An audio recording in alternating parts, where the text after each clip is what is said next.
agradezco también la oportunidad que me brinda el Colegio de Abogados de Lima, representado por su decano, el doctor Raúl Canelo Rabanal, por la organización de este evento, por la dirección académica del CAL, repitiendo la concurrencia y amabilidad que ustedes tienen de asistir nuevamente a esta clase. Yo siempre vengo premunido de bastante energía, bastante deseo de aportar lo mejor que uno pueda hacerlo para acrecentar el bagaje de conocimientos que ustedes deben tener en el ejercicio sobre todo de la abogacía, ¿no? Es importante eso para que ustedes consoliden su formación y puedan desarrollar adecuados escritos, defensas técnicas de buen nivel y se hagan de la clientela necesaria. Yo cuando estuve para sacar mi título, la dirección académica, ¿no?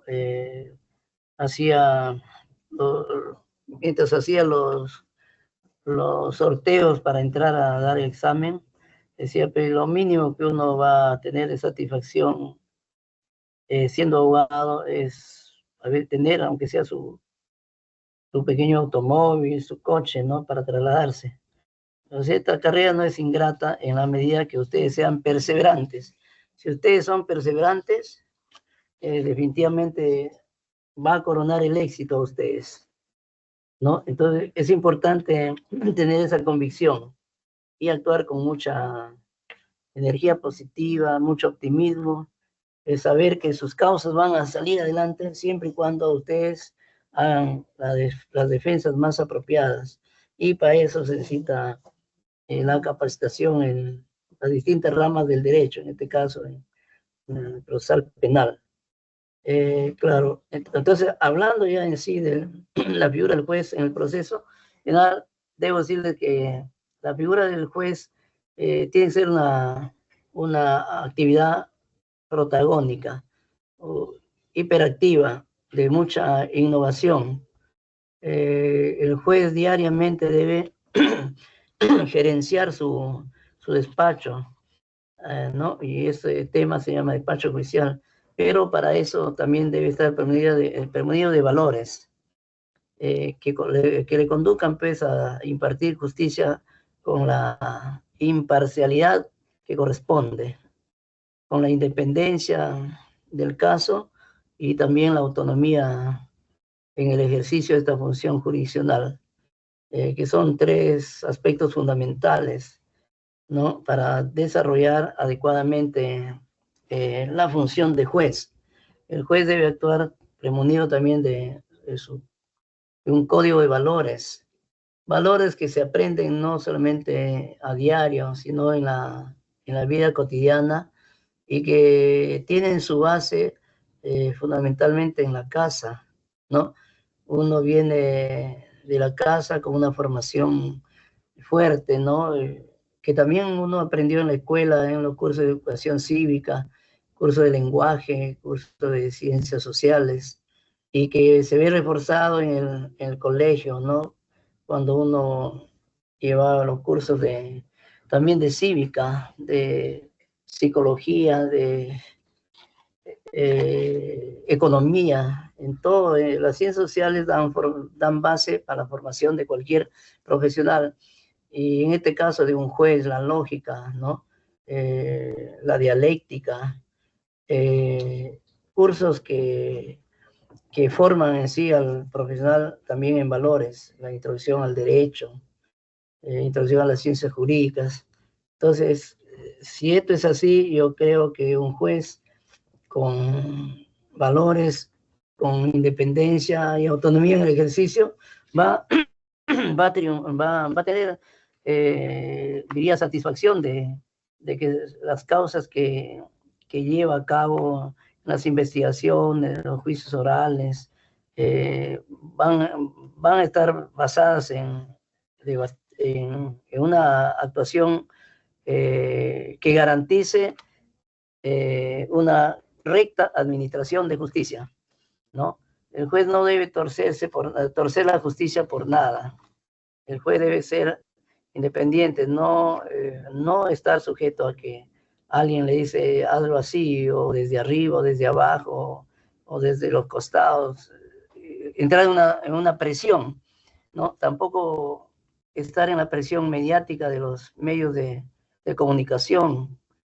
Caso contrario, pues decía, ¿no? Que los periodistas, los comunicadores sociales digan, mejor présteme su sillón y ustedes tendrían que decirle al periodista, préstame tu megáfono, préstame tu micro, préstame tu audio, ¿no?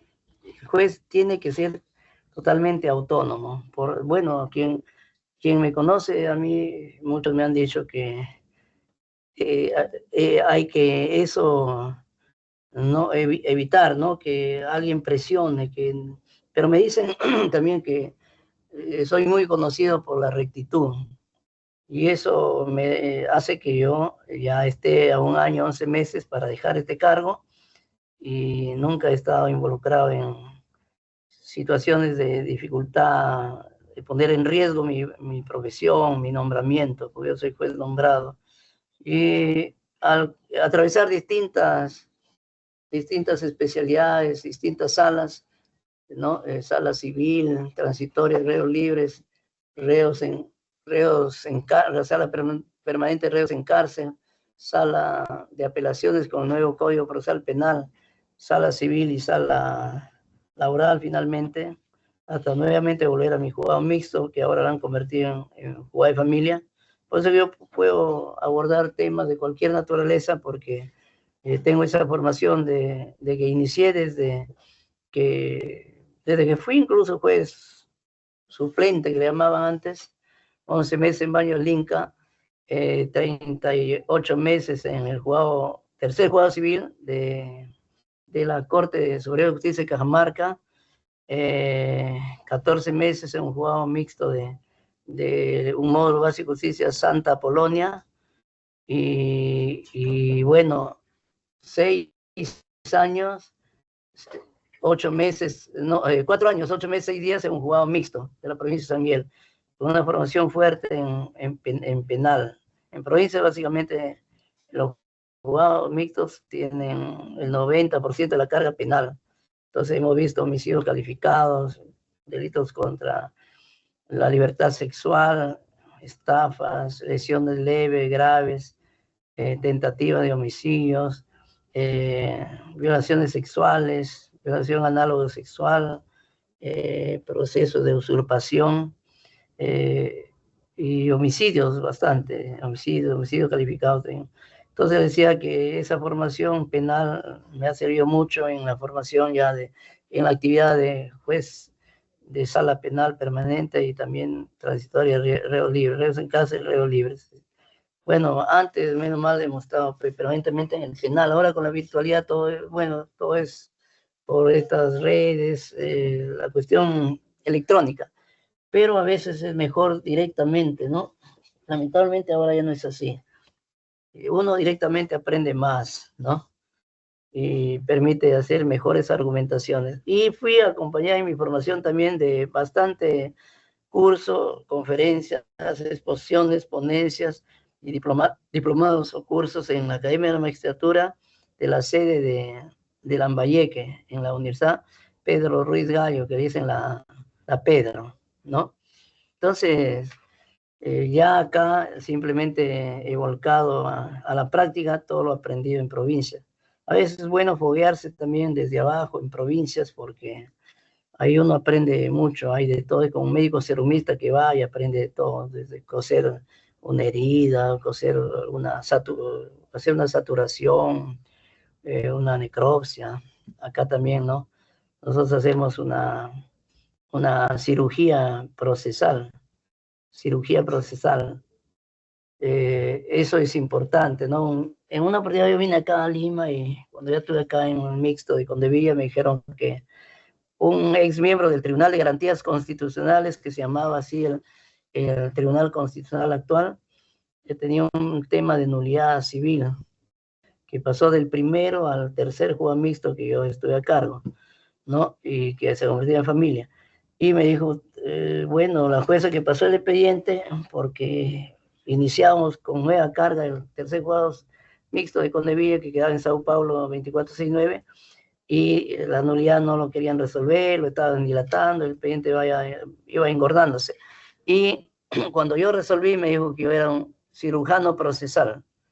Por eso que tengo también esta especialidad de título de segunda especialidad, no tanto una especialización, sino título de segunda especialidad en Derecho Procesal inscrito en la SUNEDO, en cuyo curso mi profesor de litigación oral que me puso 20 fue el doctor José Domingo Pérez Gómez. Eso antes de que hayan estas cosas de la ODE, los cuellos blancos, ¿no? Le estoy hablando del 16, 17, un curso de 2 años y aprendí también mucho. Hasta ahora, miren, uno nunca deja de aprender. Ya más adelante termino esto y definitivamente tengo que dedicarme a la defensa de juicio, ¿no? Como quien descansa. Y hay que seguir preparándose. Este sábado, por ejemplo, va a haber un curso de procesal constitucional en el colegio, en el colegio, en el Colegio de Ingenieros de Lima, acá en Barcelona, por San Isidro. Ahí que el Colegio de Ingenieros, que simplemente han alquilado el local, eso de Pasión por el Derecho, ¿no? LP, ¿no? Y vamos a tener ahí un curso con el doctor Llanos Aguilar, y también, que es experto en familia, procesal de familia, y también con el doctor Monroy Galvez, que he podido verlo en el Tribunal Constitucional antes, que era, cuando era así, no era virtual, que tenía muy buenas exposiciones, buenas defensas en el tribunal, ¿no? Entonces ahí va a estar el más grande procesalista civil, diría que es el doctor Juan Monroy Galvez, que es el padre de la criatura de este código procesal del Código Procesal Civil, ¿no? Que ha tenido una serie de innovaciones y que probablemente necesita ajustar ya esa ley del Código Procesal Civil para cambiar por otro nuevo. Al igual que decía en la clase anterior que hay que cambiar tiene que el Código Procesal Penal cambiarse por otro, hacer ajustes fuertes para mejorar el proceso, hacerlo más rápido, que la justicia sea oportuna, que se dé respuesta oportuna a las solicitudes de los justiciables, de tal modo que se plasme en la práctica la tutela judicial efectiva, ¿no? Que significa atender con prontitud, rapidez, celeridad los procesos, de tal modo que no estén pues atravesando el sueño de los justos, ¿no? O la paz de los cementerios. Le decía, ¿no? Que en este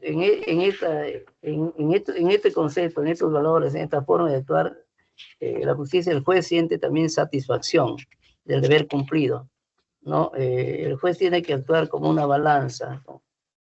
Con infiel significa, como decía Nakazaki, ni un plato de la balanza no puede estar más a un lado que al otro, no puede estar inclinado para más el peso, más hacia un lado del otro plato. Los platillos o platos tienen que estar en equilibrio, el fiel de la balanza. Por eso que la justicia se representa por alguien que está cogiendo una balanza y que, bueno, hay igualdad de armas. El juez tiene que actuar de ese modo. Bueno, ahora sí, entrando ya a las diapositivas, dice que el juez es la persona designada por ley para ejercer la jurisdicción y representar al Estado en la administración de justicia. Dirige el proceso penal aplicando todos los principios del proceso y el derecho. Bueno, hablando de antecedentes históricos, fue en Israel que se encontraron los primeros antecedentes considerados gobernantes antes de la aparición de los reyes. En Grecia se los ubica entre los dioses y los hombres, a los jueces. En los distintos temas procesales se ha conocido como, ¿no? Como el jurado, ¿no? obviamente el jurado, porque no es una persona, el jurado significa varias personas, 2, 3, 4, 5, un examen de grado, son 5 personas o mínimo 3 que tienen que formar un jurado para dar pase a que el juez, a que el abogado saque su título, o un jurado también, un colegiado, ¿no? Está integrado por 3, ahora en estos jurados universales 1, el jurado en un colegiado ya son 3, en sala de segunda instancia, en la Corte Superior 3, y en la Suprema 5, es un jurado.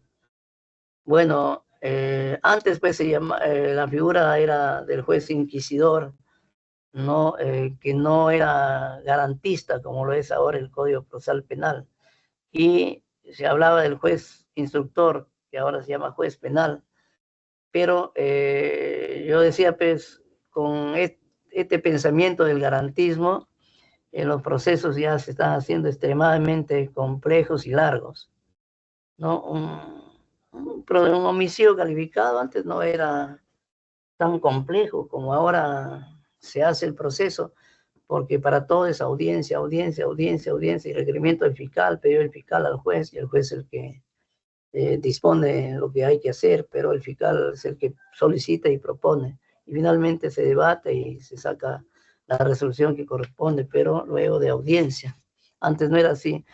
Se cometía un delito, el fiscal denunciaba, el juez tenía la potestad de dictar detención o comparecencia, o comparecencia restringida, o con pago de caución económica. Ahora ya no, todo es pedido de prisión preventiva, ¿no? Si es que el juez pide prisión preventiva, bueno, el juez tiene que remitirse a hacerlo, ¿no?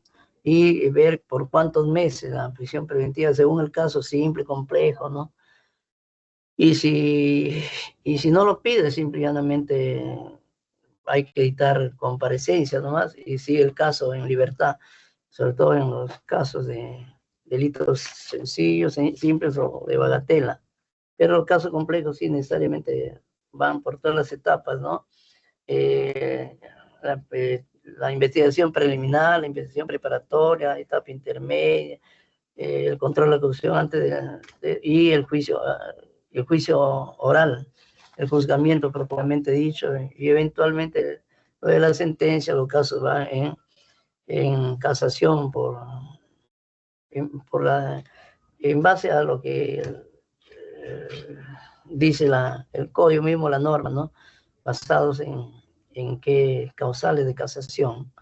Bueno, principales atribuciones del juez. El Código de Procedimientos Penales de 1940 ya le decía que la dirección del juez dependía del conocimiento y evaluación de los elementos que haya tenido el juzgado a la vista. No había necesidad de hacer una previa audiencia. En cambio, ahí, bueno, se podía señalar, digo, que se tenía que aplicar la norma jurídica al caso concreto, interpretar el sentido, alcance o contenido de la norma e integrar el orden jurídico ante vacíos y lagunas. El juez era el encargado de dirigir la investigación judicial o instrucción. Se hablaba pues, de etapa de instrucción y la etapa de investigación, ¿no? Y ya luego de eso ya venía el juicio oral, o si no, era un proceso sumarísimo, las sentencias pedía en primera instancia y se apelaba para verlo en sentencia vista a la segunda instancia y terminaba. Y en los procesos ordinarios, definitivamente por nulidad iban hasta la Suprema y no existía el recurso de casación. Bueno, esas atribuciones del juez también están señaladas en los artículos 138 al 143 de la Constitución Política del Perú, ¿no? El 138 señala que la potestad de administrar justicia emana del pueblo y se ejerce por el Poder Judicial. Emana del pueblo y se ejerce por el Poder Judicial. Acá es necesario hacer un análisis. Si yo digo, si la administración de justicia emana del pueblo, entonces el pueblo debe elegir a sus jueces, y a sus jueces de todas las instancias, no solamente a los jueces de paz no letrados, jueces de primera, segunda, tercera o cuarta nominación, o de primera nominación, o de única nominación, que se llama en las provincias, en los distritos lejanos del país, ¿no? Solamente, pero también no es tanto una elección así del pueblo, sino que simplemente el juez busca a sus amigos del barrio, sus vecinos, hermanos, familiares, y se eligen. Y hay jueces que están 5, 6, 7, 8, 10 años y nadie les fiscaliza y cometen abusos. Entonces, y eso es la justicia de paz, que debería ser una justicia, deberían realizar conciliaciones, o una justicia de paz que debe ser eminentemente conciliadora. Esos juzgados de paz eh, de nominación, se llama, nominación, debería también ser ejercido, como requisito debía ser pues, que tenga mínimamente pues, un bachillerato, que sea abogado, pero mayormente son personas aficionadas, son legos, y a veces no saben ni redactar un documento. Sin embargo, ellos son los jueces, el primer escalón de la justicia, ¿no? Entonces eso no es correcto, y eso hay que modificar. Es una desnaturalización del artículo 138 del Código, perdón, de la Constitución Política del Estado, ¿no? Que de ese punto de vista se distorsiona que la administración de justicia emana del pueblo. Entonces, repito, en México, por decir, y ahora hasta el presidente de la Suprema ha sido elegido por el pueblo en elecciones. Acá sería pues, con participación de la RENIEG, la OMPE, con participación de los jurados electorales especiales, el Jurado Nacional de Elecciones, fiscalizar la elección de jueces. Pero cada día los jueces no están siendo elegidos de esa manera. Ahora antes teníamos la Junta Nacional de Justicia, el Consejo Nacional de la Magistratura. Ahora tenemos a la Junta Nacional de Justicia. Yo estuve en el 2015 hasta 2016 como juez superior de reserva, porque estaba en reos en cárcel y no había vacantes para postular a Lima Norte, postulé a Lima Este. Y eso en el currículum me robaron puntaje. En la entrevista me preguntaron cosas de memoria, como si yo tomara Memorex. Y tuve que decir al jurado, un tal Talavera Helguera, que no, eso no es forma de preguntar, acá no. Uno trabaja con todos los códigos a la mano, el internet, toda la computadora, y no tiene los libros, no tiene por qué aprender los artículos de memoria. Y de ese modo forzar para dar paso a quien ellos ya tenían que elegirlo. Es más, ustedes vieron el escándalo en que se sumió el Consejo Nacional de Magistratura, un tal Guido, él decía que se llamaba Guido Aguila, yo diría Guido Águila, Águila apellido, porque el apellido Águila es un apellido, pero él se avergonzaba de su apellido y decía que se llamaba Guido Aguila, pero era propiamente un águila, porque vendió las vacantes, entró en corrupción, en manipulación de los concursos, y que originó pues, que lo saquen, ¿no? Ahora, la Junta Nacional de Justicia, hace poco también el presidente, ¿no? Fue cuestionado y tenía una sentencia consentida de violencia sobre violencia familiar grave de su esposa, y simplemente sus propios colegas han hecho un falso espíritu y cuerpo, haciendo falso espíritu y cuerpo, todos, nomás el doctor Tábara Córdoba y otro miembro de ese jurado o de esa junta, dijeron que debería salir del cargo o él debía dar paso al diputado, pero no ocurrió. Él continúa porque 5 lo apoyaron. ¿Se dan cuenta? Entonces, a esa junta no participa, por ejemplo, el Colegio de Abogados, no tiene un representante, no tiene los gremios, ¿no? Simplemente eso ha sido una designación prácticamente del Congreso. Entonces, las instituciones no están siendo conducidas con la independencia. No solamente hay que exigir la independencia de los jueces en las tomas de decisiones, sino también hay que exigir la independencia del Tribunal Constitucional, la independencia de la Junta Nacional de Justicia, de la Contraloría, de todas las instituciones tutelares y también del Ministerio Público, ¿no? De pronto la fiscal de la Nación está amenazada por la JNJ, Junta Nacional de Justicia, para una suspensión que ha emitido un dictamen o un informe la vicepresidenta del Congreso, que esa señora fue secretaria primero del congresista Luna, ¿no? También está procesado luego, ha sido congresista.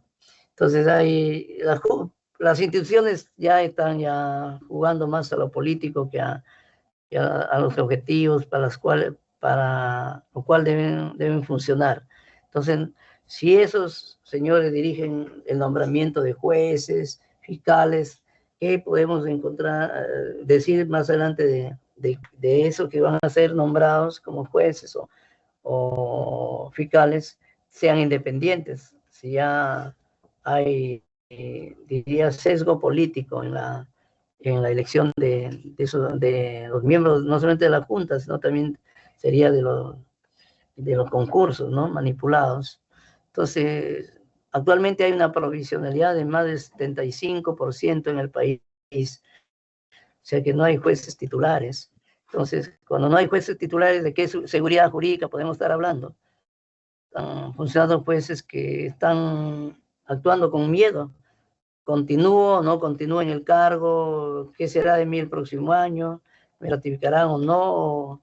El presidente de corte, qué sé yo, ¿no? Entonces, la independencia no está garantizada para la judicatura. A ver, doctor, buenas noches. Sí. Mire, nosotros como abogados, en mi caso yo no soy litigante, yo he laborado siempre para el sector público y ya voy a regresar de nuevo al sector público.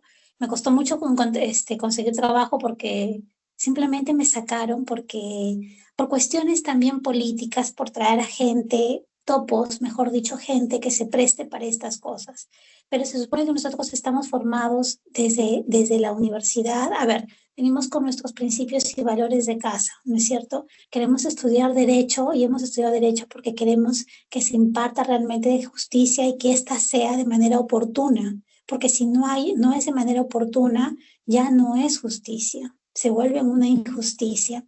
Entonces estamos viendo que en sentido general están siendo tomadas todas las entidades públicas y es verdad, y aquí sigue la fiscalía. Y la fiscalía no cuenta con el presupuesto y le han reducido para el próximo año el presupuesto. ¿Por qué? Porque, a ver, la Fiscalía no tiene ingresos, como si lo tiene el Poder Judicial con el área de servicios judiciales. Pero de ahí quieren tomar el Poder Judicial, la Academia de la Magistratura, y le digo con conocimiento de causa porque yo he elaborado ahí, hay gente de cuellos blancos ahí. Entonces, yo pensaba que no, no, o sea, eres una entidad pequeña, pero tiene muchas cosas. Y si le hablaría de muchas entidades públicas, todo está siendo tomado para temas de carácter político. Claro, lo que usted dice es que ahora es verdad, los jueces con el tema del control difuso, justo estaba escuchando al doctor Pomareda con el doctor Blume, con el expresidente del Tribunal Constitucional, que siempre apoya a Keiko Fujimori. Sé que esto no es para hablar de temas de partidos políticos, sino en general, pero me apena mucho que siendo un tribuno, un ex tribuno, esté a favor de la ley de amnistía y diga que los jueces que están en contra de ella están actuando mal y que el congresista Rospigliosi señale que haga un proyecto para que simplemente de ley para que estos jueces sean sancionados. Claro, como usted bien dice, hay presidentes de corte y presidentes de corte y los jueces están en todo el país. Y hay jueces que estarán amedrentados. Veamos Ayacucho, más allá de Ayacucho, Braen, ¿no? Si nos vamos hay sitios recónditos, jueces de paz, jueces de juzgados mixtos. Entonces, cada vez se está perdiendo, están ustedes perdiendo como magistrados esa independencia, que debe de haber objetividad, imparcialidad, bueno, y los principios de ética de la función pública para los que son independientes, que trabajan como independientes. Bueno, de repente no les afecta, pero ahora con el tema de las AFP les va a afectar por el reglamento que han sacado de igual forma, que eso es un contubernio propiamente de fuerza popular que ya estaba antes, ¿no? Entonces, todo se está agudizando. ¿Qué podemos hacer nosotros desde en mi caso, por ejemplo, y ahora voy a entrar para servir. O sea, siempre veo que el derecho es servicio, servicio a la persona que no lo puede solventar, servicio al niño, niña, adolescente vulnerado y que sus padres necesitan. Me va a tocar ahora trabajar para el Ministerio de la Mujer y lo veo como un servicio. Pero entonces, usted como con su experiencia, que ha trabajado desde el año 2015, o sea, usted tiene bastante experticia, ya son más de 10 años. Entonces, ¿qué podemos hacer frente a esta situación? Porque a la presidenta le da igual y a todos les da igual, al gobierno, al ejecutivo les da igual. Y lo que me daría mucha pena sería que denuncien el Pacto de San José finalmente, ¿no? Y salgamos de la Corte Interamericana de los Derechos Humanos, ¿no? Esa es mi preocupación, porque finalmente quienes se quedan son los jóvenes y los jóvenes están ahora muy metidos en el celular, simplemente están obnubilados y no, bueno, salvo los de la San Marcos que pelean, pero por su tema en específico, pero si tú le preguntas, yo le he preguntado a varios jóvenes qué opinan de lo que está pasando, que está mal, pero sin embargo aquellos que están trabajando como terceros en una entidad pública del Estado por tratar de mantener su trabajo por necesidad, se ven obligados a mantenerse callados y no hacen nada y no se puede hacer nada. Entonces, ante esta situación, ¿qué podemos hacer? Porque finalmente los que se quedan van a ser nuestros sobrinos, hijos, los que tienen hijos, y vamos a volver como a la época del año 90 con Vladimiro Montesinos y el Fujimorismo, o sea, lo que sucedía en esa época. Ya No, estamos en eso, ¿no? Ya estamos en sí, eso. Y lamentablemente, incluso yo soy trujillana y yo he ido a Trujillo en julio y me ha dado tanta pena ver lo que pasa en mi ciudad, encontrar la tierra, lo que no era cuando yo era chica, con un gobernador regional que no se preocupa para nada y que se va al extranjero y pasan cosas, se dinamitan ahora a las casas y no pasó nada. Y sigue así, todo igual, y nadie dice nada, o sea, todos estamos pasivos. Yo por lo menos, y ahí tengo para intervenir en los programas que hay, yo pongo mi opinión y no me interesa si es que saben mi nombre y quién soy, pero yo nunca he salido a las calles tampoco a ninguna marcha, ¿no? Si hubiera, sí que sí iría porque finalmente estamos nos dejando copar por el mal prácticamente, ¿no? Por la maldad, por la codicia, por protegerse a las personas que están actuando mal, ¿no? sí. Bueno, interesante su reflexión y interesante sus palabras y veo que es una persona, una profesional que analiza, que siente preocupación, que no tiene una mentalidad de solucionar su problema para sí, sino que le interesa también solucionar el problema de los demás. Esa es una postura solidaria, una postura humanista, de desear el bien no solamente para unos, ¿no? Para todos, ¿no? Hay un aforismo, ¿no? Popular que dice, no hay mal que dure 100 años ni cuerpo que lo resista. Quizás por una temporada, un tiempo, está sucediendo esto, aparentemente ha habido amordazamiento a periodistas, amenazas a profesionales, a grupos, a sindicatos, algo así como la época de Montesinos, de la dictadura anterior. Pero repito, esto no tampoco va a ser permanente. Va a llegar un momento en que todo el mundo va a reflexionar como usted. Yo mismo reflexiono positivamente, me preocupo, aun cuando me falta un año, 11 meses, pero como usted dice, ¿qué destino vamos a asegurar para nuestros hijos o para los hijos de nuestros hijos? Yo creo que estamos a tiempo, ¿no?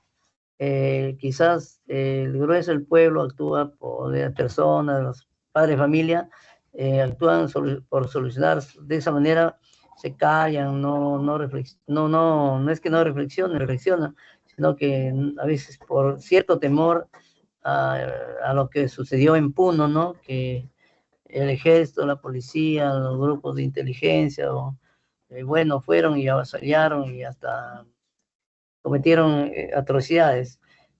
Pero ese tiempo no, eso va a pasar, no pienso, por eso digo, no hay mal que dure 100 años ni cuerpo que lo resista. Tarde o temprano va a haber reflexiones y en ese momento va a haber cambios.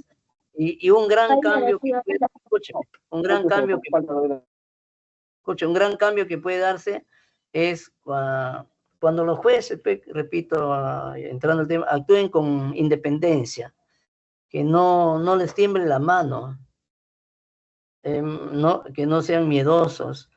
Marcos Ibaceta Marino, hace muchos años, estoy hablando de los años 1998, 97, 96, había una llamada reforma del Poder Judicial, y él era presidente de la Comisión de Alto Nivel para la Reforma del Poder Judicial. El Poder Judicial necesita una reforma profunda, y decía que en aquellos tiempos que supuestamente hacía una reforma para los de abajo, pero los de arriba eran manejados por un marino, José Lepiani Massa, un marino en coordinación con Montesinos, ¿no? Y los supremos eran manejados a la gusto y manera de la dictadura. Entonces Marcos Ibaceta Marino decía que la reforma del Poder Judicial, de él recoge solamente esa palabra, no lo demás, a lo que se prestó también al juego de ser manipulado él mismo. Decía que la reforma del Poder Judicial no necesita de jueces blandengues. Eso es importante. Un juez que no actúa, es blandengue cuando no actúa con independencia, cuando imparte justicia sin dignidad, cuando administra justicia sin la autonomía del caso, cuando ejerce su función llevado por a veces prebendas, cohechos, o por servicios, no ejerce su independencia, no es imparcial. Ese juez realmente blandengue, tiene miedo, actúa a base de la presión, de la recomendación. Los jueces, no solamente los jueces, cualquier funcionario debe actuar, debe ser derecho, como se dice, debe ser recto, debe ser fuerte, debe tener una moral inquebrantable, fuerte, no dejarse llevar por ningún tipo de dádiva, de presión mediática, ni inmediata, ni venga de donde venga. Entonces, igual en la ciudad van a darse cambios en determinado momento cuando el pueblo esté unido, el pueblo esté dotado de muchos valores y reflexione. Y bueno, imagínense lo que es lo que pasaba antes de ayer en Nepal. El pueblo se cansó de todo y ya pues puede a veces una dictadura controlar instituciones, pero controlar al pueblo no puede. ¿No? Acá simplemente ellos piensan en la fuerza, en la intimidación, y creen que esa es la solución, y si hay una un revuelco, hay que atacar con las Fuerzas Armadas, ¿no? Pero no lo van a matar a todo el mundo, pues de todos modos el pueblo tiene libertad para protestar pacíficamente, protestar con sus solicitudes, en los eventos, hablar de lo que pasa en el país, analizar la realidad nacional, pero no hay que ser no pensar que todo se ha consumado. Hay fuerza moral, hay todavía personas que pueden ser referentes de la moral, de la rectitud. Entonces, todo no está perdido. Hay que siempre tener fe, tener esperanza de que va a haber cambios significativos. Y creo que un gran cambio en estas próximas elecciones sería eso: elegir a las personas realmente competentes, a las personas capacitadas, a las personas que tengan valores y que apuesten por un cambio real, no dejarse engañar de nuevo. Caso contrario, vamos a seguir en lo mismo. Pero yo sé que a nivel nacional sí hay corrientes que están invocando que todas las instituciones ya cambien, que el Poder Judicial cambie, que el Ministerio Público cambie, que haya reformas del caso, y sería pertinente que se analicen pues las propuestas que en los debates, en las campañas van a hacer, y ya no caer en la misma trampa de elección sin sentido. Eso va a depender de nosotros, y yo diría que ahí puede estar el cambio, y de tal modo que el cambio, si es así, va a darse. No piensen que ya todo, repito, todo está consumado, que todo ya es como ser pesimista. No hay que ser pesimista, hay que ser optimista, tener fe de que finalmente el pueblo va a imponerse, y vamos a tener un presidente que corresponda, y si optamos por un presidente, diría que tenga ideales, tenga buenas intenciones para gobernar, habrá que apoyarlo. Caso contrario, vamos a caer en lo mismo si es que no nos damos cuenta y optamos por opciones que ya se le está viendo que no, no les interesa el país, ¿no? Entonces, en lo que va del Poder Judicial, decía que aún el Poder Judicial puede ser rescatable en muchos aspectos. Lo mismo el Ministerio Público. Sin embargo, miren, ya pasó, se pensó que ya esta señora que quería ser fiscal de la nación ya cesaba en sus intenciones. Nuevamente está presionando, el Congreso está haciéndole el juego, y hay una propuesta, repito, de la vicepresidenta de la JNJ para sancionar por 6 meses a la fiscal de la nación. Eso no sería más que una provocación a la independencia, a una persona que ha demostrado ser valiente, que ha demostrado tener agallas y que ha demostrado querer hacer cambios en el Ministerio Público. Entonces, quiere tener también otra institución más cogida el cuello. ¿Para qué? Para que todo quede impune. Congresistas que están denunciados, congresistas que están para investigación, sus atrocidades, sus delitos que queden en nada. Entonces, estamos avisados de que frente a eso hay que siquiera reaccionar, ¿no? No hay otra cosa. Pero repito, finalmente, que en el Poder Judicial aún, bueno, yo que estoy ya 28 años, nunca nadie me ha dicho, haz esto de esta forma. Nunca nadie me ha dicho, haz así, no, no. Nosotros ejercemos en forma independiente nuestra función, y eso es lo que debe quedar como legado, ¿no? Ejercer el cargo con independencia, con autonomía, con rectitud, con imparcialidad, ser como el fiel de la balanza, todo en equilibrio. Al menos yo actúo de esa manera. Nadie me puede a mí señalar con el dedo acusador de que estuve en tal o cual cosa, ¿no? Yo sencillamente vine a Lima, entré a un crédito hipotecario, ahí está mi pequeño departamento, no veo más cosas. Que sí, a veces por ahí veo que alguien que empezó igual que yo, de pronto ya vive en Cieneguilla, en La Molina, en Surco, en Las Casuarinas, en lugares que, bueno, el costo de vida es más alto. Yo viví en Miraflores, una pérdida porque mi esposa se accidentó y tenía que estar cerca de la clínica Ricardo Palma, bueno, por un accidente que pagó el mismo, un chofer de una aseguradora y reaseguradora, y por eso tuve que estar por ahí, mi hermano me facilitó, y pude ver que ahí el costo de vida, los productos en el mercado costaban un 30% más que en el cercado de Lima, ¿no? Pero yo no sé cómo otros que ganan igual que yo tienen significativamente bien otra realidad. Lamentablemente no hay fiscalización, ¿no? Hay declaraciones juradas al, al órgano de control que supuestamente fiscaliza contrasta la Contraloría, pero al final veo que no es así. Entonces, acá en el Perú nadie paga impuestos, no hay las denuncias del caso, y el país pues vive en una situación que cada cual cree que ha solucionado su problema y no le interesa a los demás. Pero sí, el grueso de los sectores del pueblo están pensando diferente a lo que otros pueden pensar, y tarde o temprano el Perú va a mejorar, ¿no?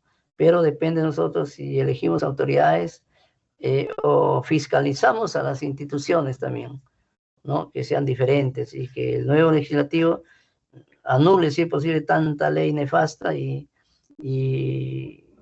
bueno, hay una reforma de la Constitución, pero realmente como corresponde, no estar que va a haber cámara de condes, cámara de superconde, cambiar cosas para fin personal, ¿no? Por eso, acá, como por decir, la fiscal de la Nación estaba leyendo en el periódico que va a plantear una acción de inconstitucionalidad contra esa ley de amnistía, y saludo desde acá la actitud valiente de Chávez Tamariz, ¿no? Un juez y un juez Carguancho que ya están inaplicando la ley de amnistía para militares que violaron los derechos humanos, ¿no? Eso van a tener que seguir enfrentando su condena, porque en un control difuso se prefiere la Constitución por encima de leyes que violentan los derechos humanos y desconocen tratados, pactos o los derechos humanos. Entonces, todo depende pues, de la formación que tengamos. Por eso yo les pido que ustedes siempre se capaciten, capacítense en temas de constitucional, de derechos humanos, en temas de derechos de las personas, y la formación debe estar orientada a una fuerte capacitación. Les decía que este sábado hay una capacitación en el Colegio de Ingenieros, pero que simplemente ahí han alquilado, pero va a ser de 2 a 4, va a estar el doctor Monroy y un doctor Llanos Aguilar y otros para temas constitucionales. Y en diciembre, sábado 6 de diciembre, también va a haber una capacitación. Eso está saliendo cada rato, ¿no? LP, ¿no? En internet, en su WhatsApp. Estoy viendo que va a haber un gran congreso, el más grande, el jurídico, que va a ser el más grande del Perú. Y van a estar Nakazaki, Monroy, entre otros juristas. Es necesario escucharlos. Y bueno, parece que está a 165 esta capacitación de este día sábado próximo, o sea, pasado mañana, de 2 a 4 va a está a 60 soles, pero ya cerraron la inscripción. Siempre matricularse en esos cursos es importante. Entonces yo nunca perdí de vista capacitarme, ¿no? Yo tengo un currículum muy fuerte y por eso que estoy en el primer lugar en primer lugar en la meritocracia de Lima Norte. Pero no interesa que yo ya deje este cargo, pero me sigo capacitando. El hecho de estar dando acá una ponencia, una clase, significa también que me estoy capacitando, porque escucho de ustedes también escucho pues, sus preguntas, ¿no? A ver si un varón hace una pregunta hasta donde estamos en este momento, sobre estos temas de la independencia, la imparcialidad, la autonomía y los valores que rigen la función de un juez, la moral misma. ¿Puede haber alguna pregunta de parte de ustedes? ¿Escuchan lo que estoy preguntando? A ver, contesten, de repente no está entrando la... A ver, jóvenes, ¿están escuchando? Yo todo, Doctor, sí se se escucha. escucha. Sí, doctor, sí se escucha. Sí, doctor, sí se escucha. Así como la señorita intervino, ustedes háganlo también con toda naturalidad, en forma espontánea. Yo no soy ningún cuco. Ustedes vienen a mi despacho y acá las puertas de mi despacho están abiertas de par en par para atenderlos en casos que ustedes tengan por su sentencia rápida, por escrito que no están, como dice, aguantándolo, por sus partes que no les entregan rápido, por tanto, por su solicitud de copia certificada, por su oficio para solicitar un expediente de otro órgano jurisdiccional, un desarchivamiento. Estoy atento a lo que pasa a cada momento. En la mañana yo estaba ingresando en mi despacho y veo que un señor sale de una secretaría adyacente a mi despacho y avanza unos 2 metros y abraza a una señora y llora muy fuerte. Entonces yo digo, ¿qué pasaría? Pues pregunto acá, ¿qué ha pasado? No sé, salí de tal secretaría. Entonces yo miré, por el modo, nosotros estamos al fondo, avancé, ya está en el otro lado de la Avenida Lima, sacando copias. Y tuve casi como ocurrir de decirle, venga, ven, y preguntarle qué es lo que había pasado, te han atendido mal, ¿por qué tú has llorado? Y bueno, me dijo que no lloraba porque no atendió mal, sino que ya le entregaron sus copias certificadas de la sentencia de una tutela que había solicitado hace tiempo, tutela. Y que ese día de su cumpleaños, pero que en ese momento, ahora que es su cumpleaños, venía a reclamar, el alma de su mamá le habrá ayudado, y su papá le ayudaba, que su papá y su mamá murieron en el COVID, y que se sentía emocionada porque ya le dieron sus copias certificadas para que lleve a la AFP, para que le paguen.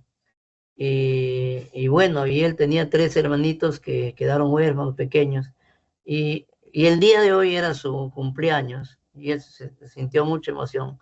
No me crean que yo, cuando veo esos casos, me destroza el corazón y simplemente le dije que tenga paciencia, que tenga tranquilidad, que todo va a pasar, que son circunstancias que ocurren en la vida, ¿no? Y que todos tenemos algún problema que nos aflige.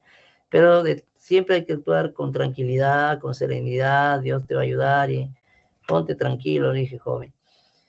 Bueno, ahora quizás bueno, dicen que tú dices que es tu cumpleaños y saqué mi billetera y le di 100 soles, porque yo tenía 400, pero no tengo más, porque esperando que me paguen, y me sentí satisfecho con una oportunidad. También hice igual con una cieguita de 84 años, que su hijo era homosexual, su hermana era, su otra hija discapacitada física y la otra discapacitada mental, y con un sueldo de pensión que había dejado de jubilación su esposo, que trabajó, la señora ya de la tercera edad de 84 años, que era cieguita, porque le trajo su vecina, cogía del brazo, que su mamá que era muy maltratada por el hijo, que era homosexual. Entonces yo había tenido un dinero que saqué para pagar en la universidad de mi hija, en la Universidad de Lima, que lo cobran 2.000 y pico. Había sacado 1.500, antes salía 1.500 más, ahora sale 3 del cajero. Y mañana saco el reto. Me dio tanta pena, tanta aflicción y angustia, y me sensibilicé mucho. Saqué, tenía ahí en el cuelga sacos, ¿no? ¿Cómo se llama? Perchero, creo, ¿no? Entonces se cuelga el saco detrás de la puerta. Iba a sacar, dije, voy a darle 100 a esta pobre señora que me dijo que su desayuno era té, su almuerzo un agua, una sopita de agua, y la noche repetí el té y con un pan, sin nada. Claro, con 180 soles, ¿quién va a vivir? Pues no, en luz, agua no me hace paso. Y le dije, voy a sacar 100. El fiscal estaba sentado a su lado. No salió 100, salió 200 soles. Le estaban pegados los cheques de 100. Acérquese, le dije, señora, acérquela a la señora mayor, a la litigante, y tome para que usted algo ahora disfrute con un almuercito, no sé. Bueno, me gusta ser así. Un juez de familia tiene que ser una persona sensible. No tanto que regala la plata, porque sea el lujo, no, sino que hay circunstancias en que a uno le rompe, diría, la sensibilidad, el pensamiento, y hay que ser solidarios. El Perú vive mal porque no somos solidarios. A veces hay gente que acumula y no comparte con los demás. Hay que también, de algún modo, estar solidarizado con el prójimo en circunstancias como estas. Otra vez una señora, una vista de causa, no lloró y que no tenía nada, y no me pedí nadie. ¿A quién se le va a ocurrir pedirle plata al juez, no? Más bien, creo que algunos jueces piden plata a los litigantes de manera corrupta. Yo no hago eso. Y saqué 100 soles y le di, porque me aflige mucho ver a mis compatriotas pasar dramas, pasar pobreza, sacrificios, angustias, y ser impotentes ante realidades de que la justicia, sobre todo, no es oportuna. Hay mucha demora. Acá yo inculco valores a los secretarios, les digo que aceleren, les pongo refuerzos para que salgan rápido adelante con sus causas. Yo encontré un juzgado de hace 3 meses que vine, casi como colgado, como quebrado, como dicen en la economía, un caos. Ahora le puse en orden, ya todo está al día. Pero me ha pasado 3 meses que tengo que ir sábado, domingo, feriado, quedarme hasta tarde y ver refuerzos para avanzar. Pero entonces cuando uno se dedica a algo, también en esta clase, ¿no?, de valores, de independencia, también es actuar con dedicación, actuar con perseverancia, actuar con fortaleza, y no ver que uno sale adelante, sino le digo a mi secretario, hay que ver que la institución salga adelante y goce de buena reputación, no de críticas de que hay corrupción. No, yo diría en mi juego, hay cero de corrupción.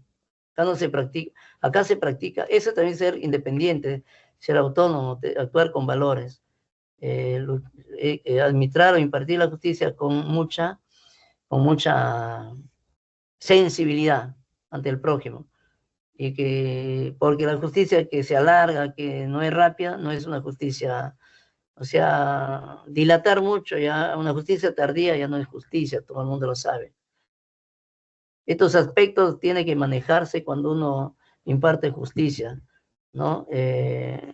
Exigirse también para que los casos no duren pues, una eternidad, o cambie el juez, se jubila el juez y el proceso se queda hasta que se jubile otro juez. Así no es, hasta eso hasta los litigantes han fallecido, los abogados han fallecido.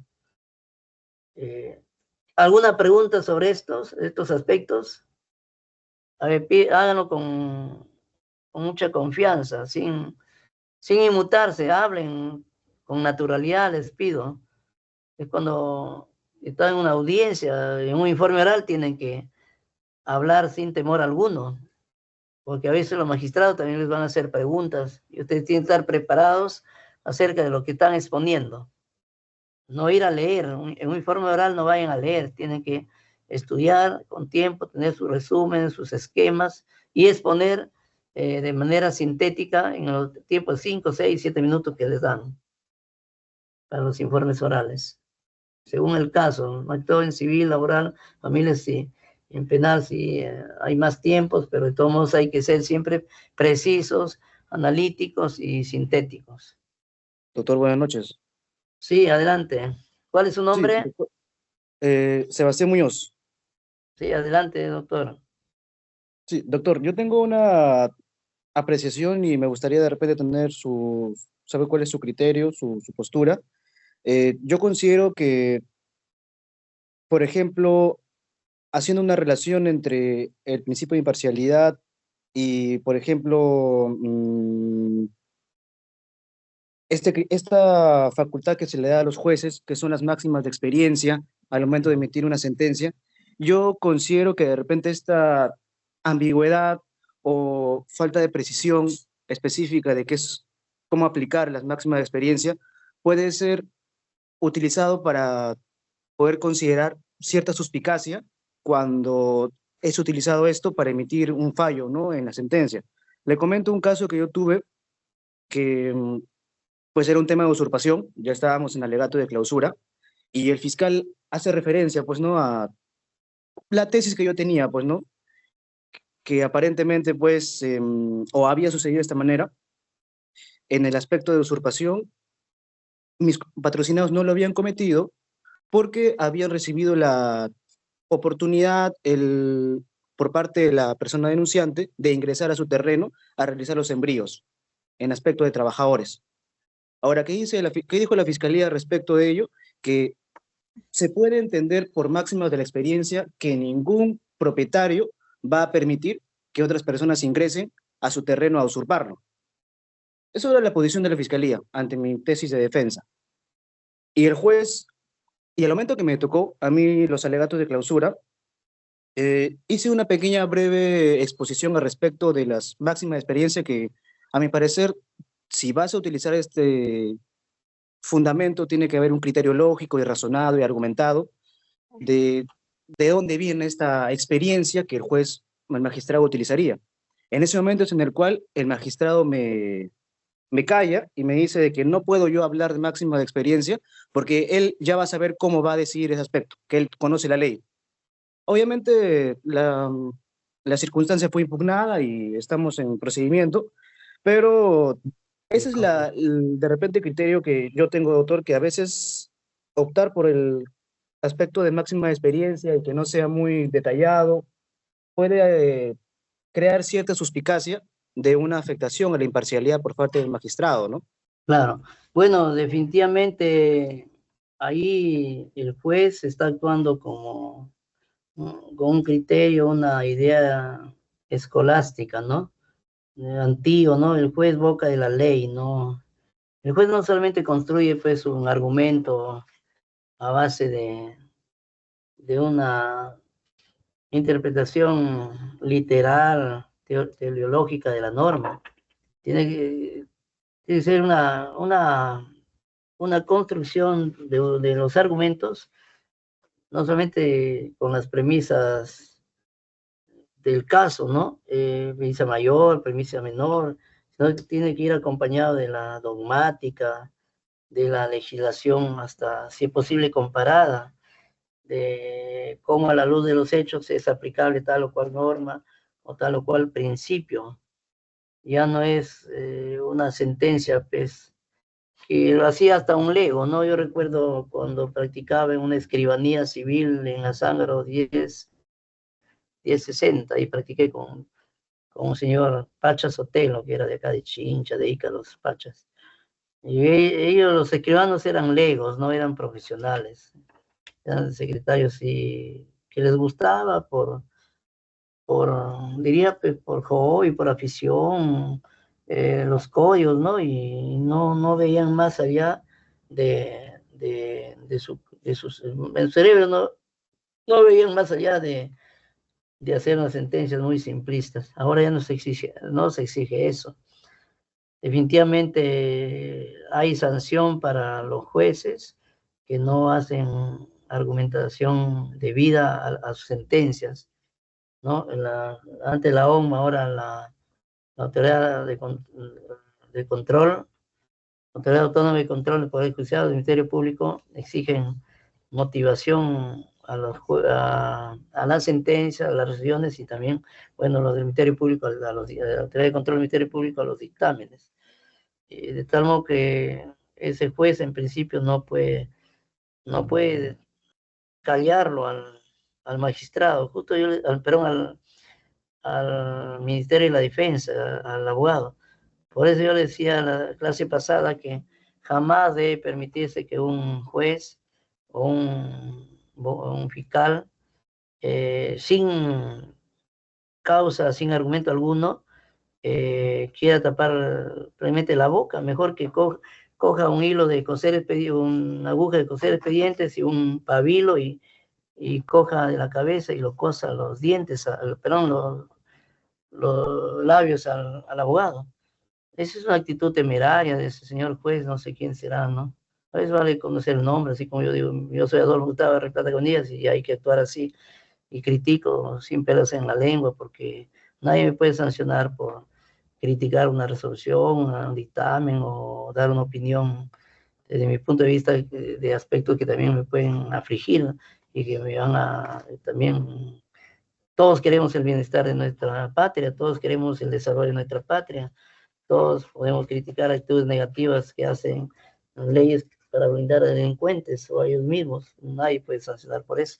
Entonces un juez le decía que los abogados no deben permitir que los jueces en las audiencias se exalten y se crean, bueno, ahí sí se doy razón, Fujimori, no en su más alta dictadura, Fujimori para justificar el golpe del 5 de abril de 1992, ¿no?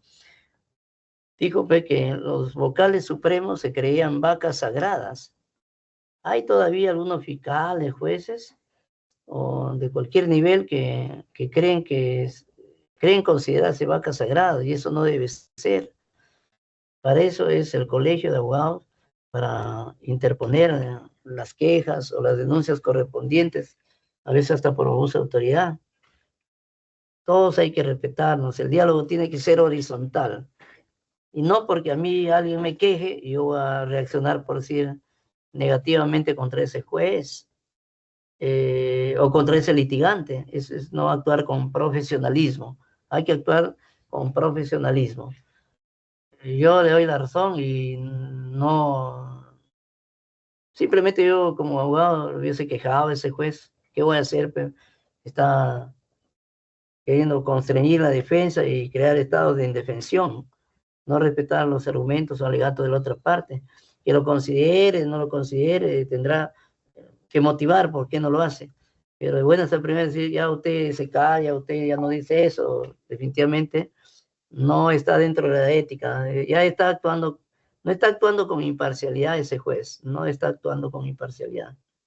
Entonces, ese tipo de magistrados, sinceramente, no deben estar en el Poder Judicial, sean nombrados, deben dar un paso al costado y respetar, pues, el derecho de defensa, el derecho a las intervenciones orales y hablar con propiedad, no con grosería, como escuché que probablemente lo hizo así el juez.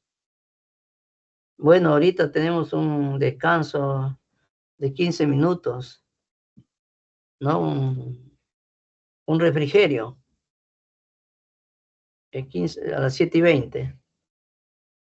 Bien, doctor, nos vamos a un break entonces. Ya, 20 continuamos. minutos, doctor. 20 minutos, Ya, gracias. gracias. Ya, adelante. Estamos nuevamente continuando la clase. Luego del refrigerio. Entonces decía que en el contexto, ¿ya? ¿Ya? En el contexto que hemos estado conversando anteriormente, de base de la pregunta que hiciera la participante y el participante, los dos que intervinieron, diría que la función del juez tiene que ir acorde con un desempeño propio de una sociedad democrática. El juez también, cuando actúa en sus funciones, cuando emite una decisión, un fallo o una sentencia, tiene que guardar el equilibrio, tiene que democratizar la justicia, no compulsar pruebas de tal modo que solamente sean valoradas las pruebas de una parte, sino también las pruebas de ambas partes, ¿no? La actividad probatoria tiene que ser en equilibrio. Las alegaciones, los alegatos de apertura, de clausura, deben ser sabiamente evaluados, escuchados. Entonces, esa es la actuación de un juez en una sociedad democrática, ¿no? No se trata de impartir justicia inclinando la balanza solamente, la balanza por un lado y en perjuicio del otro plato, sino que la imparcialidad tiene que ser, significa actuar con mucha rectitud. De lo que se trata, pues, de lo que se trata al analizar una causa y emitir finalmente una sentencia, el juez en lo posible, ¿qué es lo que busca? Busca o intenta descubrir la verdad. La verdad. Y eso implica una actividad probatoria muy, muy concienzuda, fuerte, ¿no? Que realmente las pruebas sean o vengan al caso, no introducir pruebas por introducir, ¿no? Los abogados tienen que ser también ponderados al momento de presentar sus pruebas, ¿no? Pruebas que realmente pongan en evidencia lo que ocurrió, ¿no? Lo que debe ser o cómo es que esa prueba favorece a su cliente. Si es que no lo favorece, mejor no presentarlo, no es que sea una incoherencia entre la realidad y lo que quiere probar. O cuando alguien no hay nada que hacer, ha cometido un delito grave y ese hecho es notorio, no hay forma de liberarlo de una condena, simple y llanamente tiene que enfocar su defensa a encontrar o a que se dé la disminución de la pena, en todo caso, ¿no? Pero no pretender absolverlo, ¿no?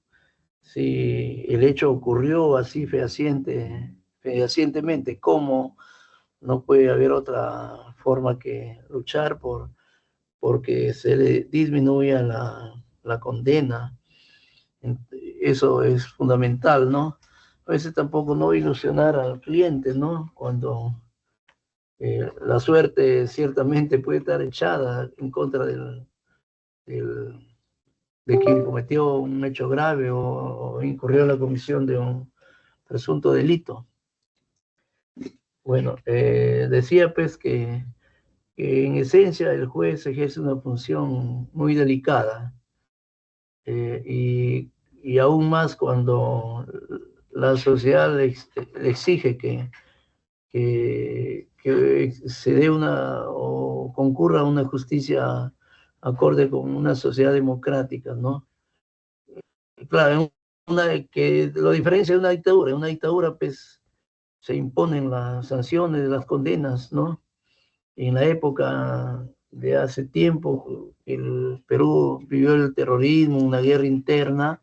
Definitivamente hubo muchos que fueron, que en el afán de liberarse, se indicaron a otras personas como los autores de los hechos de terrorismo o del delito de terrorismo cuando no habían cometido. Entonces tuvo que haber la intervención de la comisión de la comisión de indultos que lo presidió el padre Lancier, ¿no? Y muchos fueron revisados sus condenas y establecieron que tenían que ser absueltos, o en otros casos, esos jueces sin rostros sentenciaban a 30, cadena perpetua, 30 años, 25 años, cadena perpetua, y cuando las personas no ameritaba establecer una condena de esa naturaleza. Entonces, en esas circunstancias simplemente no hubieron garantías. Entonces, un juez garantista, un juez que ejerce la función con independencia, no tiene ese tipo de actuación. Algunas voces un poco antidemocráticas que no se justifican con review de la esencia de un juez en una sociedad democrática, están nuevamente pidiendo. Hay un general Liendo, un tandeño, ¿no? que fue también integrante de la DIRCOTE, ¿no? Está pidiendo pues que vuelvan los jueces sin rostros, ¿no? Entonces, eso no es propio de una justicia en una sociedad democrática. También para justificar y evitar ser investigados elementos o funcionarios, autoridades de este régimen que nos gobierna, también están pretendiendo ya formar comisiones a nivel del Ministerio de Defensa, del Ministerio de Justicia, para pretender retirarse o denunciar, dice, al pacto de San José de Costa Rica, pensando que la vuelta de la esquina ya el Perú se deshace, ¿no? Es todo un proceso que de acá a 15, 8 años recién ya no dependeremos de la Corte Interamericana de Derechos Humanos. Se dan cuenta, eso no es buen mensaje para la implementación de una justicia democrática, porque ya les decían antes que contra la ley de amnistía que se ha promulgado para liberar de los horrendos crímenes de guerra que cometieron, o crímenes que cometieron contra la población civil, militares o policías, se está pretendiendo ya el gobierno denunciar el Pacto de San José de Costa Rica, y en cuyo caso desamparar a la población, ¿no? Porque agotada la vía interna, si alguien fue víctima de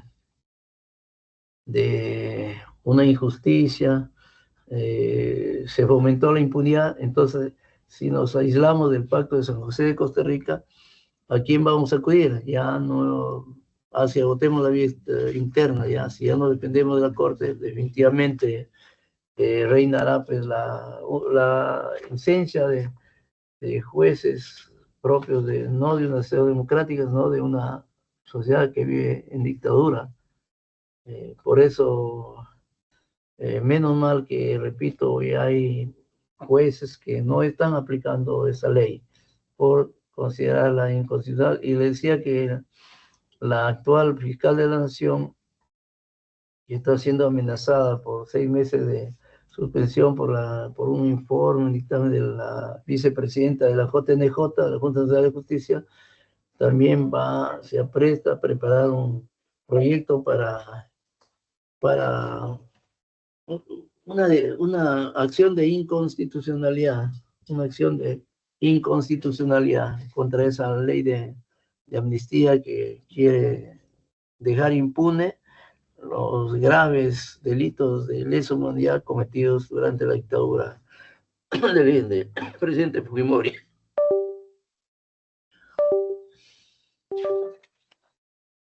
Al respecto también yo les he dado ¿qué se llama? Una copia, ¿no? De una lectura de Juan Morales Gómez, que dice: la función del juez en una sociedad democrática es pertinente que ustedes lean esa lectura, porque también la coordinadora de este evento, el diplomado, me dijo que también en las preguntas también tenía que hablarse de tomarse una o dos preguntas, dependiendo por lectura, una, ¿no? Para que se nutran ustedes de más lectura. La independencia judicial implica pues también una argumentación correcta, o sea, muy, diría, desmenuzada de los casos. Por ejemplo, ustedes saben que hubo una señorita Juliana Llamoja, que encontró una hija que era hija de un juez civil, pero en una noche, ¿qué pasaría? Le entró el demonio, podría decir, que más de 70 puñaladas le introdujo a su madre, y nadie pudo socorrer, que el juez ahora está pedando así como un diplomado, una clase, haciendo una sentencia, un despacho, que pobre madre no lo asesinó.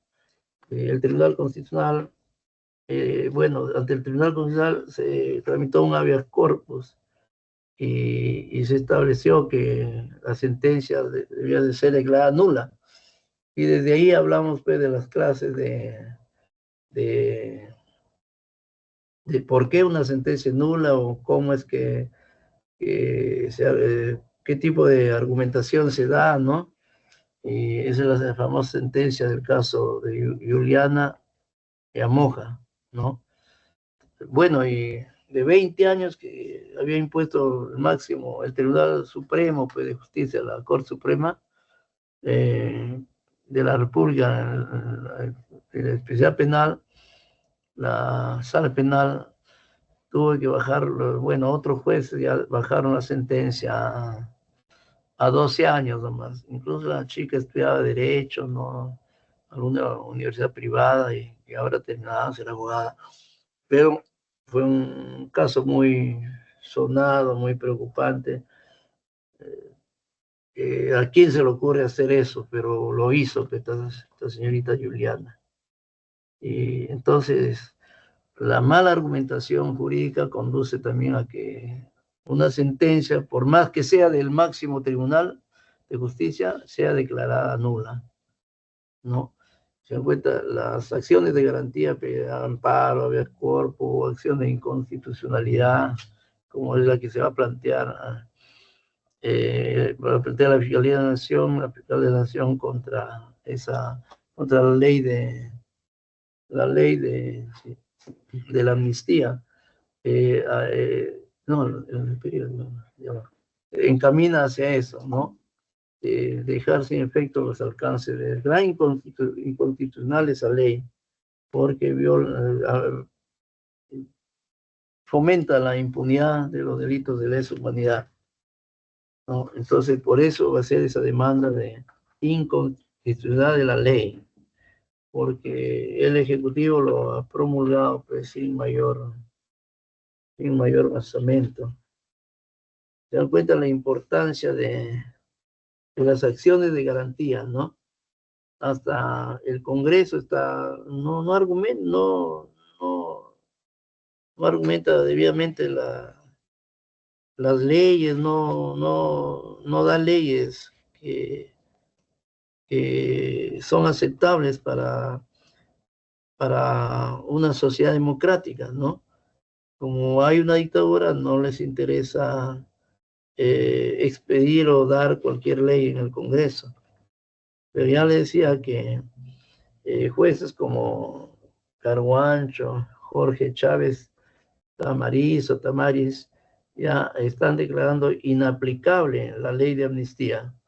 ¿Por qué? Por considerarla atentatoria a la parte agraviada, a los derechos humanos, a la vigencia propia de un Estado de Derecho y el no respeto del Pacto de San José de Costa Rica. Entonces, esa clase de jueces están formados porque su formación es sólida, pues, ¿no? El abogado no solamente debe tener una formación pues, memorística, una formación de saber de memoria las leyes, los artículos, tiene que estar también, tiene que profundizar su conocimiento en los derechos humanos. Por eso deben hacer ustedes también un diplomado de Derecho en Derecho Constitucional y Derechos Humanos, un diplomado en argumentación jurídica. Todo eso les va a dar solidez para que hagan sus defensas. Ustedes argumentan, plantean por sí una denuncia y lo hacen muy bien, tengan la seguridad de que va a prosperar su denuncia. O si ustedes plantean una demanda muy bien elaborada, tengan la seguridad de que la demanda va a ser declarada fundada, ¿no? La ley, ¿no? Fundada, ¿no? Bueno, acá también últimamente, cuando se habla de que hay que fomentar la no violencia contra la mujer, de pronto en el Congreso se está proponiendo una ley que plantea modificar la ley 3364 sobre violencia familiar y modificar, criminalizando a las mujeres que denuncian casos de violencia. O sea, en vez de proteger a la mujer, a los integrantes del grupo familiar, ahora el Congreso está empeñado en una iniciativa, ¿no? Del congresista Alejandro Muñante, ¿no? Que, bueno, un debate pues, con José Domingo Pérez López, quedó muy mal parado. Entonces, sin embargo, este señor se está atreviendo a querer modificar la ley de violencia contra la mujer y los integrantes del grupo familiar para, dice, si no prospera la denuncia por caso de violencia que hacen las mujeres, entender que son denuncias falsas y que hay que condenar a la mujer, dice, con una pena no menor de 3 ni mayor de 6 y hasta 730 días multa. ¿Se encuentra? O sea, acá vemos que el legislativo está normando leyes sinceramente preocupantes para un Estado democrático y social de derecho, que nada está garantizando pues, la seguridad jurídica. Entonces, con eso se quiere intimidar a las mujeres para que nadie denuncie por violencia contra la mujer. Ya le decía el presidente del Congreso, de la JNJ, estuvo involucrado en un caso así de violencia contra la mujer, no presentó su currículum y sin embargo sigue en el cargo. O sea, hay un hecho preocupante. Entre ellos juegan en pared, se dan la mano y están pensando que el pueblo no se da cuenta. Ya realmente están en una situación donde diría que hay mucha provocación, ¿no? Por eso le decía que el cambio en el país se va a dar cuando tengamos que también apuntar a reformar las instituciones para que sean más fuertes, más sólidas, pero acorde con los principios y valores de una sociedad democrática propia de un Estado social y democrático de derecho, no de una dictadura. Más trabajo va a ser para los legisladores que vengan en el próximo Congreso, que lo que van a hacer sus proyectos simplemente van a apuntar a derogar. Se van a pasar 5 años solamente derogando normas. Viene otro legislativo, otra vez derogará estas, ¿no? Y así. no hay progreso. En el Perú hay mucha norma, pero de poca eficacia, de que en la práctica no se pueden aplicar las normas porque no tienen un fuerte sustento. Digo, son normas de tipo dictatorial. Bueno, un aspecto importante también que debemos resaltar es la independencia de los jueces y la autonomía con la que deben actuar. Se traduce también en la independencia de los poderes. Ningún poder del Estado puede someter al otro, ni nadie también podría considerarse, pero no, yo tengo más poder, el Congreso tiene más poder que el Ejecutivo tiene más poder que el Legislativo, y estar en esa dicotomía, o que el Poder Judicial es más fuerte que el Ministerio Público. Finalmente no. Lo que se quiere es, en la separación de los poderes, que cada poder sea autónomo, que no dependa en el uno en el avasallamiento hacia el otro, sino que se respete a cada poder del Estado en su esencia, en su autonomía, por ejemplo, si se quiere hacer una reforma del Poder Judicial, se tiene que consultar a los jueces. Se quiere reformar al Ministerio Público, se tiene que tener en cuenta lo que diga la opinión de sus fiscales, la Junta de Fiscales Supremos, la Sala Plena de la Corte Suprema, ¿no? Caso contrario, si no se escucha a quienes van a estar involucrados en los cambios legislativos, simple y llanamente esas reformas no van a funcionar y van a caer en saco roto y van a significar letra muerta, como una obra que se construye sin visión, sin objetivo alguno, es como un elefante blanco. Igual las leyes también pueden ser elefantes blancos si se dan en el Congreso sin sentido, o simplemente en el afán de querer avasallar un poder al otro. Eso es importante también. Sigue. Bueno, acá ya en estas diapositivas simplemente se puede resumir la forma como el juez participa, o cuál es su papel en las distintas etapas del proceso, ¿no? En todas las etapas, ¿no? Y bueno, eso está establecido en el código, ¿no? No hay que aprender de memoria, ni estar haciendo mayores comentarios, ¿no? Ya lo que está en la norma simplemente hay que aplicarlo.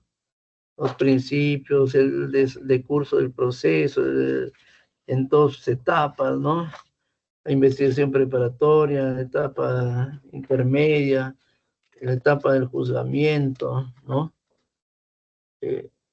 Entonces, en todo esto tiene que valorarse que las garantías procesales reconocidas por la Constitución y los tratados de derecho internacional, de derechos humanos, aprobados y ratificados por el Perú, y bueno, actualmente rige especialmente la oralidad, la publicidad, ¿no? Las audiencias son públicas, por más que haya la virtualidad, ¿no? Entonces, respetando en todo momento el derecho a la contradicción en toda etapa del proceso, sobre todo en la actuación de la actividad probatoria, ¿no? Ahora, lo que a mí me preocupa es que los procesos están durando mucho, demasiado. Por ejemplo, el caso de Keiko, ya más de 20 años. El propio caso de Vizcarra ya va por hace 8, 10 años. Y el propio caso de Castillo, ¿no? Ya va para el 3er año, de Betsy. Entonces, le decía en la clase anterior también que debemos avanzar a cambiar estos códigos, ¿no? Hay necesidad de dar una nueva legislación sobre estas leyes. Caso contrario, diría, un retroceso en la justicia. juicios que empiezan y no hay cuándo terminan. Entonces, ¿de qué justicia estaríamos hablando?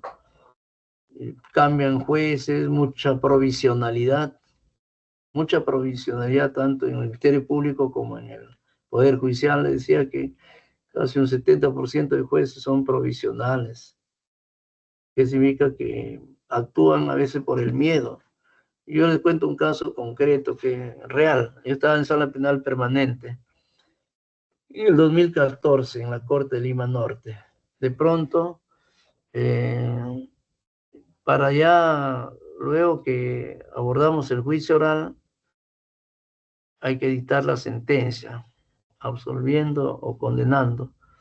Entonces el presidente Sala me dice, me tocó un caso muy fuerte, supuestamente complejo, de violación análogo sexual de un joven de 22 años contra una niña de 6 años. Entonces, aparentemente uno se escandaliza escuchando esto. Pero en el proceso estaba que el sujeto activo, en este caso ya en juicio era el acusado, al cual se pedía cadena perpetua por el Ministerio Público, el fiscal superior, dijo que, bueno, pedía cadena perpetua. Entonces ya en juicio oral se actuaron todas las pruebas, se hicieron las pericias psiquiátricas del caso. Resulta que el acusado era un paciente de salud mental que tuvo una esquizofrenia precoz muy temprana. Mayormente los desequilibrios en las personas, en los adolescentes, son en esa etapa, 14, 15 años, o a veces cuando están estudiando. Realmente a los más inteligentes les da este trastorno de la esquizofrenia, a quienes estudian medicina, ingeniería electrónica, mecatrónica. Eso no significa que yo estoy diciendo que no estudien esas carreras. Todos estudian para ver a quién le da ese trastorno. Y bueno, resulta que este paciente no había sido bien tratado desde los 12 años que le dio la esquizofrenia. Se le esquizofrenia muy temprana. Yo conocí también un caso de un niño de que trajeron de Huancayo al hospital Rebagliati, al departamento de salud mental. Vino a los 6 años de Huancayo, le trajeron los padres porque le diagnosticaron esquizofrenia paranoide. Bueno, este caso que les digo era 12 años, los padres se dedicaban a los negocios, que no tenían tiempo para supervisar la ingesta de los fármacos de uso psiquiátrico. Entonces, y cogió su camioneta y cogió a una niña y lo llevó por allá, por Ancón, esos descampados del Ministerio de Defensa, de terrenos de propiedad privada, propiedad del Ministerio de Defensa. Y bueno, empezó a dar rienda suelta a sus bajos instintos. Y el paciente, por ejemplo, puede tener este problema de salud mental, pero eso no significa que en la persona ya no existe el líbido, no existe el deseo sexual, existe en cualquier humano, hasta en los animales. Y bueno, menos mal que rápido las alarmas, el serenazgo, la policía, sus padres se dieron cuenta que la niña no desapareció de Plaza Norte y vendía colchones, el papá, creo. Y bueno, inmediatamente se movilizaron todos y encontraron pues su lugar. Ya lo tenía dentro de la camioneta y la luna le había tapado con papel, ¿no? Periódicos, algo. Pero ya salvaron, pero ya lo había violado. Entonces la cadena perpetua se verá ya, pues perpetua es toda la vida, hasta los 35 años, y se evalúa nuevamente y sigue ahí en cadena perpetua hasta que muera. Es la cadena perpetua, 35 años, y continúan con la ya no, ya es irrecuperable, no se va a resocializar y bueno, siguen ampliando la condena. Entonces yo analicé, yo era el director de debates en ese caso, de esa violación. Me dio un expediente, apenas yo llegué fue el primer expediente que me dieron, Sala, pensando que yo no discernía, no analizaba bien la cosa. Yo por ahí estudié ingeniería, yo soy muy analítico, ¿no? Yo hago cursos de cálculo, de álgebra. Mi Mori mismo ha sido mi profesor de álgebra 2. Yo hago cursos de geometría, de dibujo, topografía, cálculo 1, 2, 3, geometría descriptiva, dibujo técnico, y física 1, física 2 en La Molina. Entonces, me permitió ser muy analítico, analizar bien el caso y viene rápido. Y preguntas a fondo al psiquiatra, ¿no? Al psiquiatra que intervino para, 2 psiquiatras para en el juicio oral para ratificarse en sus dictámenes de pericia psiquiátrica. Imagínense que se le violaron los derechos humanos a este joven, porque desde que ingresó a la etapa preliminar, que se llamaba en ese entonces, de la estación policial, le internaron, ¿no? Le mandaron al penal Castro, y nunca le dieron sus medicamentos. Ya pasa hasta el juicio, en la etapa de la investigación, en primera instancia, de la instrucción, todo, igual. Entonces, ya estamos en juicio oral, igual, seguía así, toda una calamidad. Resulta que estamos realmente frente a un paciente que no discernía nada, que estaba volado, como dice, estaba ido, y se le estaba pretendiendo mandar a una cadena perpetua, ¿no? Entonces yo me pronuncié, el presidente dice, ahí, a ver, arriba plata, ¿cuántos años me vas a dar? No, un doctor Rosas Escalante Francisco era presidente, había cesado en la función como titular juez superior titular en Lima Norte, de la sala penal, de la segunda sala penal de reos en cárcel en ese tiempo. Y yo un poco le miré, ¿no? Porque ya en la salita donde ya hacemos un debate final antes de la lectura de sentencia, un poco que yo le miré, ¿no? Un poco sonriendo. Y cuando me dice, ¿cuántos años le vas a poner? ¿Se dan cuenta cómo los jueces? O sea, yo me sonreí un poco para mí, diciendo, estos señores, caramba, solamente están pensando en cuántos años y no analizaban el fondo del caso. Estábamos frente a un paciente psiquiátrico que al momento de cometer el, el delito estaba fuera de discernimiento, y así quedó establecido por los psiquiatras, y sin embargo quería que lo condenen, pero no. Y otro juez superior, Raimundo Jorge Agustín, así se llama, sí, en salas penales, me mira y me dice, Arriba Plata, cuidado, no metas a problemas con la OCMA. ¿Se dan cuenta? Este es un caso típico de jueces superiores que no actúan por sus convicciones, por formación que deben tener, valores, independencia, autonomía, rectitud. Están pensando en el miedo. O sea, como que si la OCMA debía resolver los casos. No, digo, no es así, le digo, acá yo no tengo nada que ver con la OMA. En este momento le voy a hacer una explicación de todo el tema. Créeme que esa sentencia lo guardo hasta ahora como reliquia. ¿Por qué? Porque al recurso de nulidad que se interpuso en aquel tiempo, el 2014, por el Ministerio Público, por el juez superior, un fiscal superior llamado, apellidado Espíritu. Hasta ahora trabaja, está de superior titular, en este tiempo era provisional, superior provisional, ahora es titular, pero es igualito. Y interpuso recursos nulidad, pues, en la Suprema, estuvo la sala, bueno, ese caso fue a la sala penal permanente, estaba el doctor Javier Biestein de presidente, estaba Duverny Rodríguez, estaba, bueno, varios jueces superiores penales, titulares, y dos creo eran, dos eran provisionales. Entonces, arriba más bien bueno, yo de todos modos se establece la responsabilidad, pero se dispone la internación en un centro psiquiátrico en esos casos. me pronuncié por la inimputabilidad del sujeto activo. Y de todos modos hay responsabilidad, pero es inimputable, no puede ir preso. Hay que mandarle a un centro psiquiátrico. Lo envié al Arco Herrera, ¿no? Y una reparación civil, ¿no?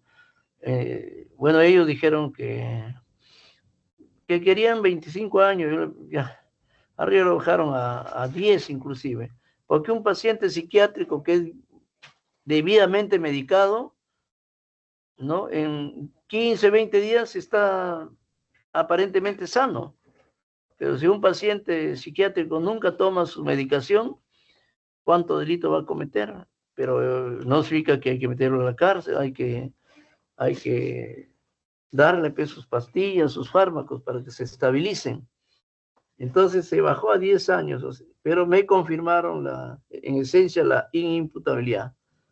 Y bueno, a 10 años ya, 2014 ya el año pasado, ya ha salido afuera, debe estar afuera. Pero en el fallo puse un aspecto importante que decía que si en el transcurso de la internación, y eso está en la norma que puede ponerse, se establece que el paciente, en este caso condenado, ha adquirido notoria mejoría y con un informe médico quería que ya se ha estabilizado sobremanera, es posible sacarlo, ni siquiera por los beneficios, no, antes no va a sacarlo ya en libertad. ¿Se dan cuenta?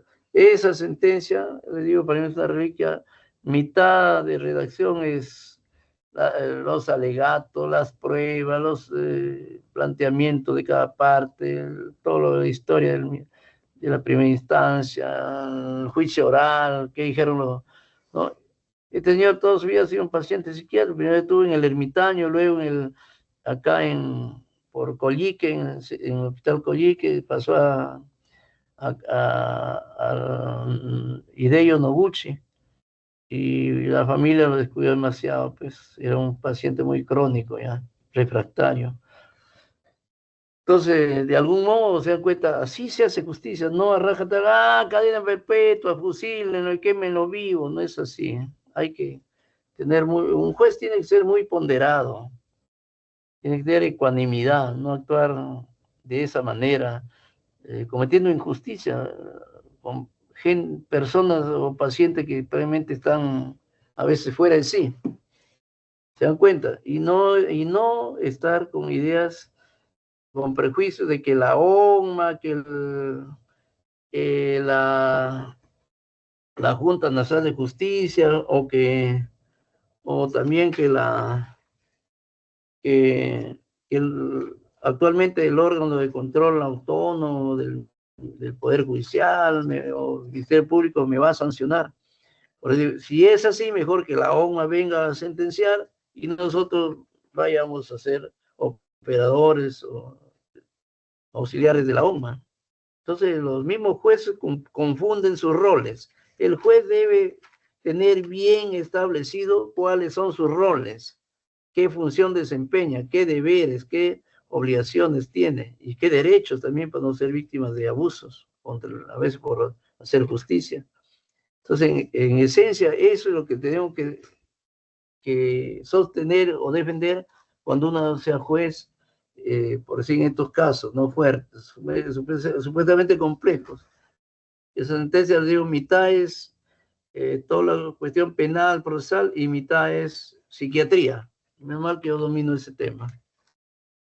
Entonces, ahí sí se aplica las máximas de experiencia.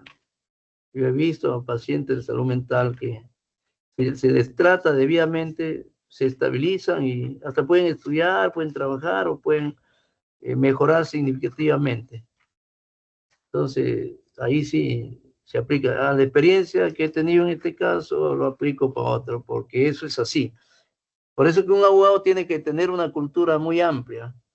El abogado debe conocer bastante de psicología, de psiquiatría, de antropología, de sociología, no sé, pues, humanidades.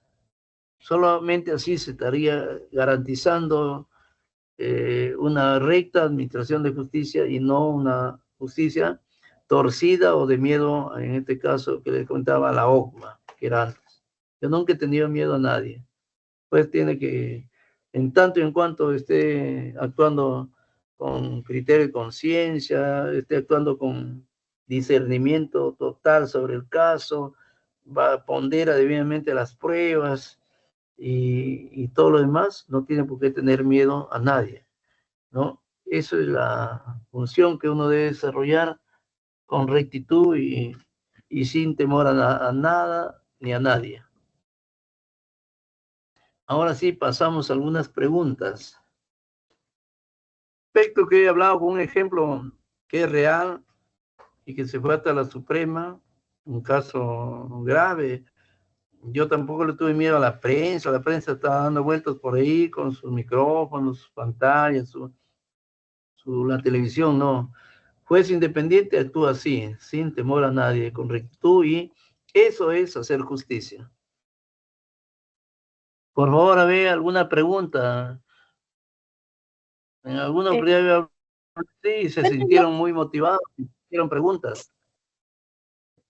Buenas noches, doctor. Una consulta. Sobre las medidas de internamiento, bueno, no hay mucha, bueno, no está muy desarrollado, ¿no?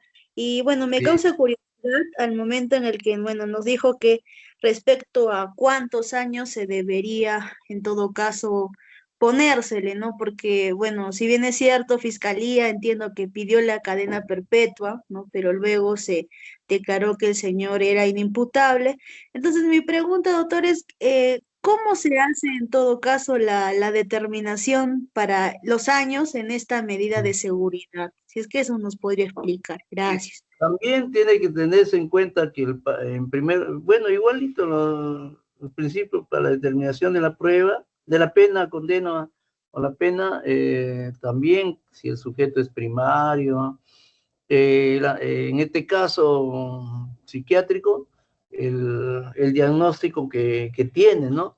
Una cosa es una esquizofrenia leve, otra cosa es una esquizofrenia crónica, otra cosa es una esquizofrenia refractaria, de cuenta es más grave. Ya en el tiempo ya ni siquiera los medicamentos lo pueden mejorar, a menos que se someta a un control muy fuerte, muy estricto de los especialistas psiquiatras en un centro de un centro psiquiátrico, como Larco Herrera, Valdizán. Ahí hay pabellones donde hay netamente para personas que han cometido delito y que han tenido problemas de salud mental. Les tienen ahí aparte, inclusive, no mezclado con los otros pacientes. Y no se habla de prisión, tantos años de prisión, sino de internación, que es distinto a internamiento. Quizás al delincuente común se le interna, pero al paciente que tiene problemas de psiquiátricos, ya no enfermedades psiquiátricas, hoy en día se llama trastornos psiquiátricos, se dispone la internación en un centro psiquiátrico, que es diferente a internarlo en un centro penitenciario, en un penal. Ahí está la diferencia. Entonces, ese es otro aspecto a tener en cuenta para esta. Yo, en realidad, he visto en pacientes que ya decía, con 20, 15, 40 días ya están adelante, con un buen tratamiento, se le interna al hospital, eso interno ya cuando es paciente, se le interna al hospital. Pero quienes no tienen experiencia, no han visto este tipo de casos, nos damos cuenta que la cosa no es como se piensa así comúnmente. Hay que saber bastante de psiquiatría. Y para mí era que 10 años nomás ¿no? Y esto era. Ahí la norma dice que podía darse una internación casi por los mismos años que debía condenarse. Entonces no va a tener cadena perpetua de internación, no es por unos años nomás. Digo, 10. Por eso la Suprema lo dejó a 10. El doctor Duberlí, Apolinar, el doctor Duberlí, ¿no? Él fue en la Suprema el ponente, ¿no? Y lo bajó a 10 años nomás. Bueno, y ahí quedó, ¿no? Y Y la reparación civil sí la misma, unos 10.000 soles, pero los padres tienen dinero. También hay que ver la economía. Pero en cuanto a esas pautas, ya le decía primario, tipo de trastorno que pueda tener, de dónde viene, qué familia, qué infancia ha tenido, cómo sea el grado de instrucción, el daño que eventualmente ha ocasionado a la víctima. Son factores, diría, sintéticos que hay que tener en cuenta, ¿no? Y eso de la máxima experiencia ya es un conocimiento para este caso de pacientes que han tenido casos similares y que eventualmente han podido también delinquir, pero que en la condena resultó ser un sujeto, sujeto activo inimputable, ¿no? Y ya les digo que eso se cumple en un centro penitenciario, no es cárcel, no es penal, no es nada, es tratamiento permanente ahí, hasta que ya esté mejor. Luego los padres tendrán que asumir ya, pues, controles mayores o mejores. ¿Alguna otra pregunta? Doctor, muy buenas noches. Doctor, quisiera con respecto, acabo de estar escuchando atentamente con respecto al tema que ha habido de un paciente psiquiátrico, pero si al momento de los hechos él está totalmente inconsciente, ya sea por descuido de la propia familia, porque la única manera que ellos puedan volver en sí es tomando la medicación.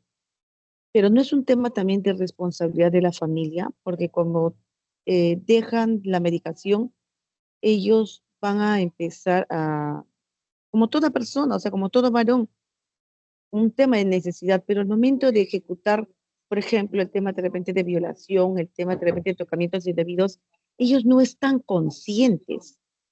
¿Cómo, en todo caso, cómo se podría ellos, si no están conscientes de ello, cómo ellos se les podría, si son inimputables, volverlos, o sea, si bien tenemos el Narco Herrera, yo he tenido la oportunidad de poder ingresar a ello, porque antes de ser abogada tuve otra carrera, es por eso que para mí es mucho más fácil las terminologías médicas.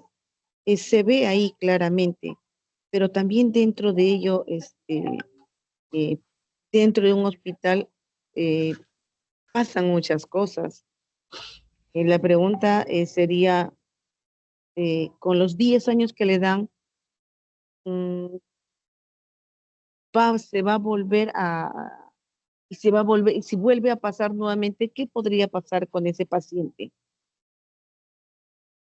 Bueno, si lo hace en una etapa que discierne, se establece en la pericia psiquiátrica que tuvo el discernimiento del caso, lamentablemente pasa a ser condenado como cualquiera. Pero si se demuestra palmariamente que no fue así, lamentablemente vuelve a ser inimputable. Porque otra vez seguro que la familia se descuidó, pues, se descuidó. Exige que a estos pacientes también se les haga lo que se llama ahora con el decreto legislativo 1384, el apoyo y salvaguardas. Sin darle su apoyo y alguien que permanentemente le esté supervisando. Eso es así. El tema también acaba, cómo es la desatención en la salud mental. Yo estuve en la India, en un lugar que se llama Ahmedabad. Ahí no encontramos a ningún paciente de salud mental deambulando por las calles como vemos acá. Sobre todo si su familia ya se cansó y lo dejó por ahí. Pero bajo el puente, en un parque o donde sea. Allá en la India hay una política de Estado, pues es un país desarrollado. Ya China, Rusia, Corea del Norte, la India, ¿no? Son países muy fuertes, de un bloque significativo para enfrentar situaciones del mundo. Y no tenemos ningún paciente deambulando. ¿Por qué? Porque el Estado se encarga de esos pacientes. Ya no es una carga para la familia, un paciente de salud mental no es una carga para la familia. Lo asume esa carga el Estado como tal, o sea, como persona jurídica, como nación, como patria. Pero acá no, pues, ¿no? Entonces, para el caso que usted explica, ese paciente podría volver a ser descuidado por la familia, porque el Estado no asume su responsabilidad de tener, lo tienen en centros especiales donde están criando pollos bebé, animales menores, sembrando hortalizas, crianza de corderos, ¿no? Se cuenta. De tal modo que ellos también generan hasta dinero, hasta pueden ayudar a la familia o ellos autosostener esos centros del Estado. Pero ahí tienen psiquiatras, psicólogos, tutores, profesores, tienen agrónomo, tienen un veterinario, un zootecnista para darle ahí la forma de cómo guiar esas plantas, esos animalitos, ¿no? Entonces, realmente eso se controla como jugando, sembrando o criando animales menores. Y ahí está el médico, psiquiatra, el tópico, el dentista, todo tipo de profesional multidisciplinario. Eso es sinónimo de desarrollo también, pues. Y probablemente en la China es igual, pero en cambio acá no, pues. Por eso digo, allá nadie, no se encuentra, porque todo eso están, diría, en confinamiento, pero gozando de todo tipo de derecho. Ahí en libertad y jugando. Yo fui a ver eso también. Acá no hay, pues, es como pedir peros al olmo. Acá no hay medicamentos apropiados, puro medicamentos repetitivos que a veces dan lo mismo a todos los pacientes, si es posible, todos los trastornos. Y les crean, diría, crisis de trastorno generalizado a veces. Pastillas que no lo hacen a un paciente y los médicos lo hacen. Llega una visitadora médica con su maletinazo, bien vestida, y ahí te ha salido este producto nuevo, de farma, ya trae, y empiezan a recetar por ahí. Y le dan un plus al director, al jefe de la clínica, al médico especialista para que difunda esto y se instale. Y el Estado, el Ministerio de Salud, la DGMIT, empieza a comprar en toneladas. Malos tratamientos hay acá. Peor en la salud mental. Si es muy grave en la atención orgánica, peor será en la salud mental. Ojalá que algún día seamos país desarrollado, no tengamos lacras como gobernantes y el Perú sea próspero, libre y desarrollado. Va a tener nuestros indicadores socioeconómicos, de salud, de nutrición, buena nutrición infantil, de que no haya enfermedades endémicas, de que todos tengan sus vacunas a tiempo y sus golpes vitamínicos, sus proteínas, sus kilocalorías, y vamos en un mundo que sea diferente al que actualmente lo soportamos. Bueno, ¿alguna pregunta más? No habiendo preguntas, damos por concluido esta sesión. Doctor Arribas Plata, agradeciéndole en nombre de la dirección académica por su ponencia, por su experiencia. Muchísimas gracias a todos los participantes. Que tengan buena noche. Nos vemos mañana. Gracias, doctor. Buenas noches y mi agradecimiento a todos los concurrentes. Gracias, doctor. Siempre deseo capacitarse y estaremos siempre. Muchas gracias, doctor. Excelente ponencia. Gracias, doctor. Muchas gracias, doctor.